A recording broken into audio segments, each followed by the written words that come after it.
2021 June 30 Vandiperiyar Choorakkulam estate ലയത്തിൽ 6 വയസ്സുകാരിയെ തൂങ്ങി മരിച്ച നിലയിൽ കണ്ടെത്തിയത്. പോസ്റ്റ്മോർട്ടം റിപ്പോർട്ടിൽ പെൺകുട്ടി പീഡനത്തിന് ഇരയായെന്ന് കണ്ടെത്തിയിരുന്നു. കുട്ടി കഴുത്തിൽ ഷാൾ കുരുങ്ങി മരിച്ചെന്നാണ് ആദ്യം എല്ലാവരും കരുതിയിരുന്നത്. എന്നാൽ പോസ്റ്റ്മോർട്ടം റിപ്പോർട്ടിൽ കുട്ടി പീഡനത്തിന് ഇരയായിരുന്നതായും കൊലപാതകം ആണെന്നും മനസ്സിലായി. പിന്നീട് നടത്തിയ അന്വേഷണത്തിലാണ് വണ്ടിപ്പെരിയാർ സ്വദേശി അർജുനാണ് കൃത്യം ചെയ്തതെന്ന് പോലീസ് കണ്ടെത്തിയത്. പീഡനത്തിനിടെ ബോധരഹിതയായ പെൺകുട്ടിയെ കൊലപ്പെടുത്തിയ ശേഷം കെട്ടിത്തൂക്കുകയായിരുന്നു എന്നും പോലീസ് അന്വേഷണത്തിൽ തെളിഞ്ഞിരുന്നു. പ്രതി 3 വയസ്സ് മുതൽ പെൺകുട്ടിയെ പീഡിപ്പിച്ചു വരികയായിരുന്നു. മാതാപിതാക്കൾ പണിക്ക് പോകുന്ന സമയം മുതലെടുത്താണ് പ്രതി ഈ കുട്ടിയെ പീഡിപ്പിച്ചിരുന്നത്. വണ്ടിപ്പെരിയാർ CI ആയിരുന്ന TD സുനിൽകുമാറിന്റെ നേതൃത്വത്തിലുള്ള സംഘമാണ് ഈ കേസ് അന്വേഷിച്ചത്. 2021 സെപ്റ്റംബർ 21 കുറ്റപത്രം സമർപ്പിച്ചു. കൊലപാതകം, ബലാത്സംഗം, പോക്സോ നിയമത്തിലെ വിവിധ വകുപ്പുകൾ എന്നിവയാണ് ചുമത്തിയിരുന്നത്. പ്രതിക്കെതിരെ പട്ടികജാതി പട്ടികവർഗ പീഡന നിരോധന നിയമത്തിലെ വകുപ്പുകൾ ചുമത്തണമെന്ന് ആവശ്യപ്പെട്ട് പെൺകുട്ടിയുടെ അച്ഛൻ ഹൈക്കോടതിയെ സമീപിച്ചിരുന്നു. എന്നാൽ രണ്ടുപേരും SC വിഭാഗത്തിലുള്ളവരാണെന്ന് കണ്ടെത്തിയ കോടതി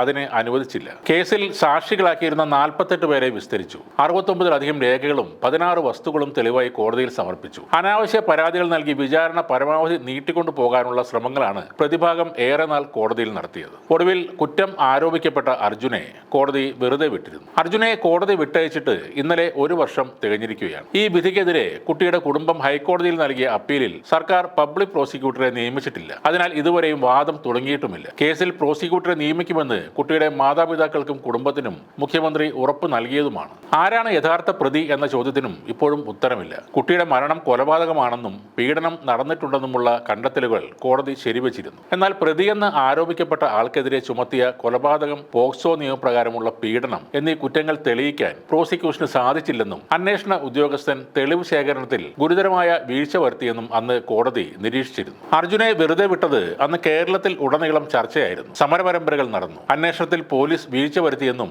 രാഷ്ട്രീയ ഇടപെടൽ ഉണ്ടായെന്നും ആരോപണം ഉയർന്നിരുന്നു. തുടർന്ന് അന്വേഷണ ഉദ്യോഗസ്ഥനെ സസ്പെൻഡ് ചെയ്തിരുന്നു. എന്നാൽ പോലീസ് അന്വേഷണത്തിലൂടെ കണ്ടെത്തിയ തെളിവുകൾ പലതും പരിഗണിച്ചില്ലെന്ന ആരോപണവും ഉയർന്നിരുന്നു. കൊല്ലപ്പെട്ട കുരുന്നിന് നീതി നേടിക്കൊടുക്കേണ്ട സർക്കാർ തന്നെ തണുപ്പൻ നിലപാട് സ്വീകരിക്കുന്നത് വലിയ വിമർശനങ്ങൾക്ക് വഴിവെച്ചു. ആരാണ് നിരന്തരമായി കുട്ടിയെ പീഡിപ്പിച്ചത്?